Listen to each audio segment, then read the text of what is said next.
श्री स्वामी समर्थ. बघा, आपण खूप मेहनत करतो, परंतु आपल्या मेहनतीला म्हणावं असं फळ मिळत नाही, आपल्या कष्टाचं चीज होत नाही. यासाठी आपल्याला काही छोटे छोटे उपाय असतात, ते आपल्या घरात करायचे असतात. त्यापैकी 3 उपाय मी आज तुम्हाला इथे शेअर करत आहे.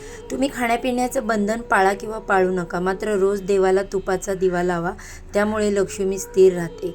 दुसरा उपाय, अमावस्या पौर्णिमेच्या दिवशी रात्री दहीभात सुक्या कागदावर घेऊन त्यावर हळदी कुंकू टाकावं व तो कागद खिडकीवर रात्रभर ठेवावा व नंतर दुसऱ्या दिवशी सकाळी तो कचऱ्याच्या डब्यात टाकावा. याचा परिणाम आपल्या घरातील अदृश्य शक्ती किंवा निगेटिव्हिटी दूर होते.